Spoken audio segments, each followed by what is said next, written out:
अस्सलाम वालेकुम। आज हम ऑटोमोबाइल सेक्टर से होंडा कार पे डिटेल डिस्कशन करेंगे। इसके जो फ्यूचर प्रोजेक्ट्स हैं उनको भी डिस्कस करेंगे और जो बाकी कंपनीज है ऑटो सेक्टर में उनके साथ थोड़ा सा कंपैरिजन भी ड्रॉ करेंगे। अगर आप में से कोई भी बंदा इस कंपनी में इंटरेस्टेड है कि ये फ्यूचर में आपको किस तरह से परफॉर्मेंस दे सकती है और किस तरह से बेनिफिट दे सकती है, तो ये वीडियो आपके लिए काफी ज्यादा इंपॉर्टेंट होगी। इसमें हम बिजनेस मॉडल भी कंपनी का समझेंगे, की लेवल्स भी देखेंगे और ऐसी क्या रीजन है कि इसकी जो फ्यूचरिस्टिक अप्रोच है वो काफी ज्यादा बेहतर लग रही है। कुछ हाइब्रिड टेक्नोलॉजी की भी बातें करेंगे और जो 7 एफिलिएटेड शेयर्स हैं उनको भी डिस्कस कर लेंगे। तो स्टार्ट करते हैं।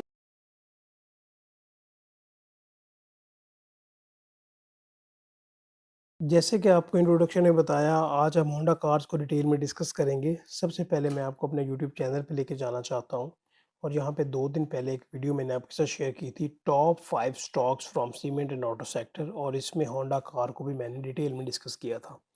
अगर आपने ये वीडियो देखी तो आपने बेनिफिट भी लिया होगा और आपको बखूबी अंदाज़ा हो गया होगा।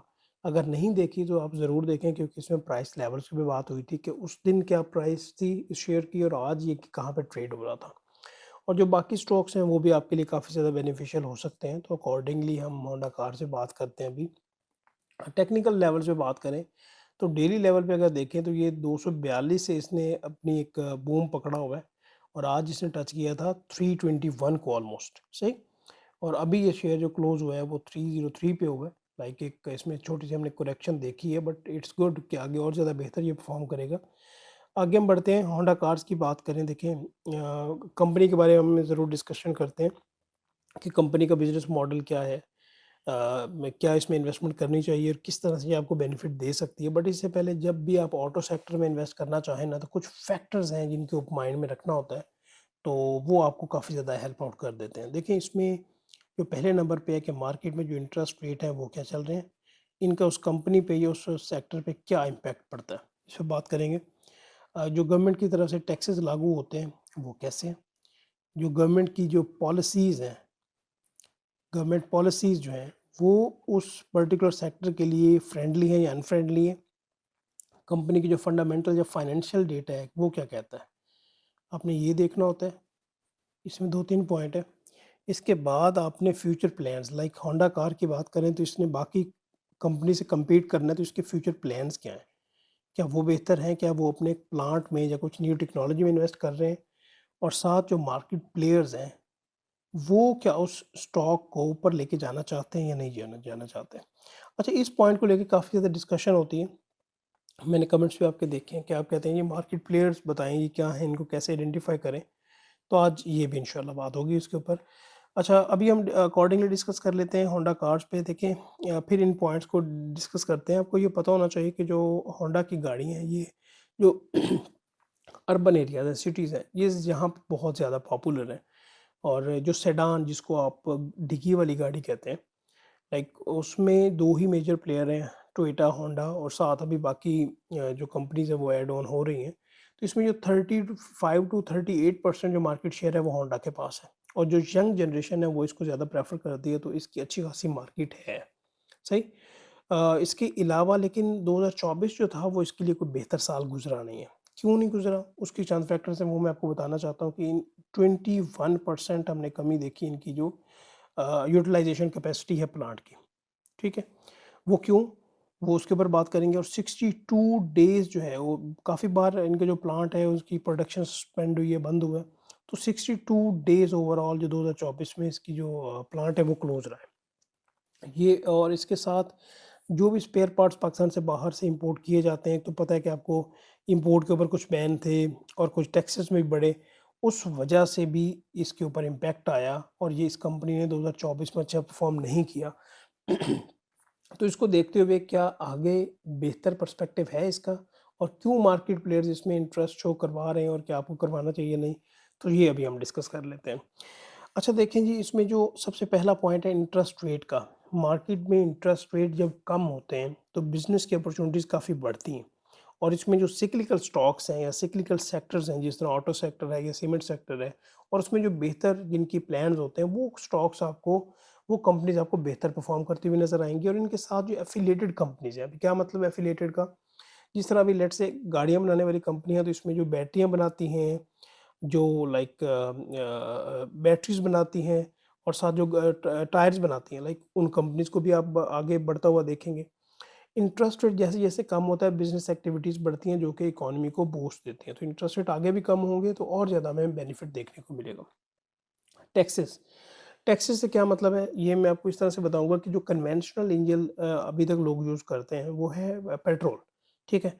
तो इनके जो स्पेयर पार्ट्स पाकिस्तान से बाहर से में किए जाते हैं इम्पोर्ट, अ, उनके ऊपर जो ड्यूटीज़, टैक्सेस हैं वो ज़्यादा हैं, और जब वो एंड यूज़र को दी जाती हैं तो फिर भी उनके ऊपर जो टैक्सेस एंड ड्यूटीज़ हैं वो ज़्यादा हैं।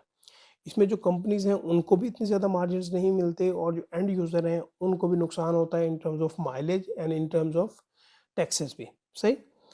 ऑन द अदर हैंड जो इलेक्ट्रिक व्हीकल्स या हाइब्रिड व्हीकल्स हैं, अगर उनके स्पेयर पार्ट्स पाकिस्तान से बाहर से इंपोर्ट किए जाते हैं तो उनके ऊपर जो टैक्सेस हैं वो काफ़ी ज़्यादा कम है, ठीक है? ओवरऑल ये जो इंटरनेशनल कंट्रीज़ हैं, उन्होंने भी टैक्सेस कम रखे हुए हैं, और पाकिस्तान ने भी यही अप्रोच है कि टैक्सेस आप उनके ऊपर कम रखें, सही? आगे जो गवर्नमेंट की जो पॉलिसीज़ हैं, अ, वो इस सेक्टर के लिए, ये इस कंपनी के लिए कैसी हैं? देखें, 2 बातें मैं आपको यहाँ बताना चाहूँगा। वो ये कि अभी आज मेरी तबीयत शदीद ख़राब है, और पाकिस्तान का जो एनवायरनमेंट है ये आपको बड़ा बखूबी पता है कि कितना ज़्यादा पॉल्यूटेड हो चुका है, ख़ास तौर पे लाहौर कराची की अगर हम बात करें।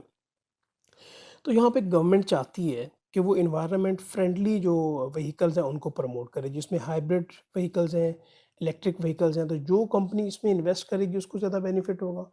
अभी ये कंपनी भी यही करने जा रही है। अभी इसमें होता क्या है कि जब ये कंपनी अपने स्पेयर पार्ट्स इंपोर्ट करेगी, वहाँ पे भी कम ड्यूटीज़ एंड टैक्सेस पड़े, ठीक है? उसके अलावा जब वो एंड यूज़र तक गई तो एंड यूज़र को भी अकॉर्डिंगली टैक्सेस कम पड़े, और जो उसकी फ्यूल एफिशिएंसी है उसके ऊपर भी बेनिफिट हुआ। तो गवर्नमेंट की जो पॉलिसीज़ हैं लुकिंग फॉरवर्ड काफ़ी ज़्यादा बेहतर है, और अभी ये न्यू पॉलिसी अब आने वाली है तो उसमें और ज़्यादा हमें चीज़ें क्लियर होंगी। फाइनेंशियल डेटा में आपने क्या देखना होता है? फाइनेंशियल डेटा में आपने एक्चुअली कंपनी की जो ओवरऑल सेल्स हैं, उसके रेवेन्यूज़ हैं ओवर द पीरियड, आपने इनको देखना है। आपने अर्निंग पर शेयर देखना है, और आपने ये देखना होता है कि क्या वो अपने प्रॉपर्टी, प्लांट एंड इक्विपमेंट में कंपनी में इन्वेस्ट कर रही है या नहीं कर रही। फाइनेंशियल डेटा को देखना काफ़ी ज़्यादा ज़रूरी है। अच्छा, यहाँ पे अगर हम बात करें इस कंपनी की, अगर हम यहाँ पे सेल्स देखें, ये 2022 में 108, 2023 में 95, 2024 में 55, लाइक सेल्स तो हमें इतनी ज़्यादा बेहतर नहीं लग रही। लेकिन यहाँ पे जो अगला पॉइंट है फ्यूचर प्लान्स का, वो काफ़ी ज़्यादा इम्पोर्टेंट है, और वो क्या है कि ये कंपनी पर्टिकुलरली, ये अभी मैं इसको रिमूव कर रहा हूँ, बाकी वो मार्केट प्लेयर मैं आपको टेक्निकल चार्ट पे जाके बताऊँगा। ये कंपनी को 5 बिलियन इन्वेस्टमेंट करने जा रही है, हाइब्रिड व्हीकल को लेके, कटिंग एज टेक्नोलॉजी जो है उसके ऊपर ये इन्वेस्ट कर रही है, ठीक है? तो पाकिस्तान में एक बहुत बड़ा लैंडमार्क है होंडा कंपनी के लिए बाकी कार्स के साथ कम्पीट करते हुए, सही? एक ये बहुत बड़ा इसको बेनिफिट होगा टैक्सेस की मद में भी, और हाइब्रिड व्हीकल, और इसमें एक और ये इनिशिएटिव ले रहे हैं कि जो इनकी एचआरवी एसयूवी है उसको ये ई जो है ना ई एचईवी टेक्नोलॉजी पे जल्द से जल्द उसको जो है ना वो लॉन्च करने जा रहे हैं। अच्छा, अब ये जो ई हाइब्रिड व्हीकल की ये जो टेक्नोलॉजी है ये कब मार्केट में आएगी? एज़ पर कंपनी ने जो अनाउंसमेंट की है उसमें ये है कि जो 24 का जो क्वार्टर 4 होगा, लाइक अगले साल जो चौथा क्वार्टर होगा, उसमें हम देखेंगे कि ये कंपनी की ये जो गाड़ी है वो मार्केट में आना शुरू हो जाएंगी, सही? क्लियर होगी बात? अभी हम आगे बढ़ते हैं। अच्छा, इसमें एक और पॉइंट था वो मुझे इंटरेस्ट रेट में बताना चाहिए था, चलिए मैं अभी बता देता हूँ। और जो दू एक तो ये एचईवी में इन्वेस्टमेंट होने जा रही है जो कि जिसकी वजह से मार्केट इम्पैक्ट ले रही है, और साथ साथ क्या है कि जो ख़ास तौर पे जो अब लीजिंग या फाइनेंसिंग होती है, कार फाइनेंसिंग, उसमें काफ़ी ज़्यादा ये कंपनी ईज़ पैदा करने जा रही है, और कार फाइनेंसिंग ज़्यादातर आप देखते हैं कि जो अर्बन एरियाज़ होते हैं, सिटीज़ होते हैं, वो यहाँ पे होती है। तो कार फाइनेंसिंग को भी लेके ये काफ़ी ज़्यादा कंपनी पॉजिटिव है।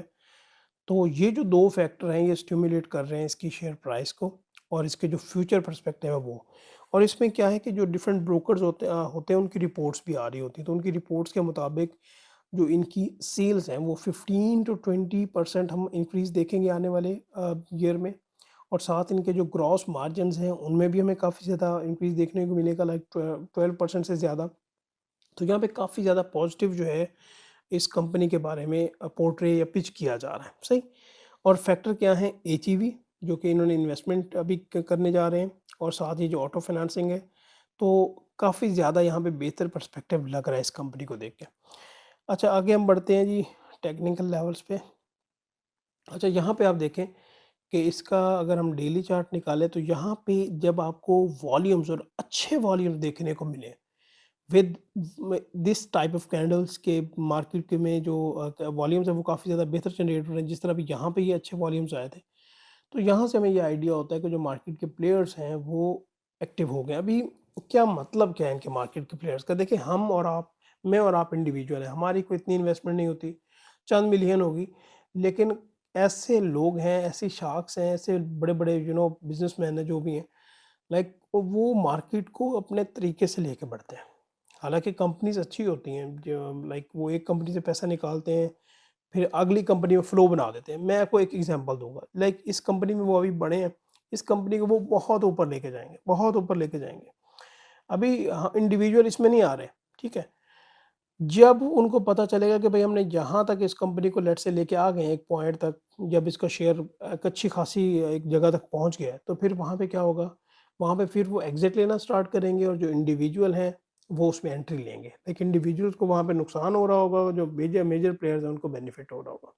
क्लियर होगी बात? अच्छा भई इस कंपनी के जो टारगेट्स हैं वो क्या हो सकते हैं? देखिए जो इस कंपनी का जो इनिशियल टारगेट है ना, वो देखिए इसने 400 को ये टच करना है, ठीक है? पहली तो ये बात, पहला हमारा टारगेट इसमें ये है। जब ये 400 को ब्रेक डाउन ये लेवल ब्रेक होगा, तो फिर ये आगे की बहुत लंबी कहानी है।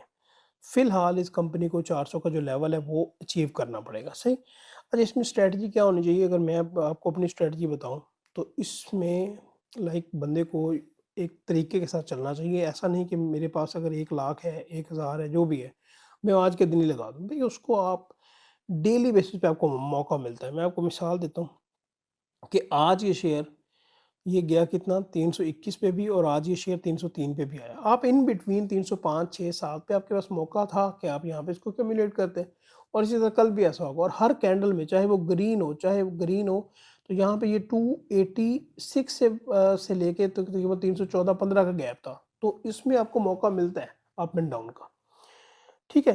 तो इसको देखते हुए मुझे इस कंपनी का जो फ्यूचर है वो काफ़ी ज़्यादा ब्राइट नज़र आ रहा है, ठीक है? और जो मार्केट होती है वो होती है फ्यूचर लुकिंग। ये कंपनी बहुत ज़्यादा अंडर वैल्यूड लग रही है जो इसके प्लान्स हैं, ठीक है? तो इसको देखते हुए मैं इन्वेस्टमेंट इसमें ज़रूर करना चाहूँगा। तो उम्मीद है कि आपको ये वीडियो समझ आ गई होगी, और आपके जो क्वेश्चंस हुए तो वो आप ज़रूर कमेंट्स बॉक्स में पूछ लीजिएगा, तो इंशाल्लाह हम नेक्स्ट वीडियो में बात करते रहेंगे। Thank you so much. अल्लाह हाफ़िज़।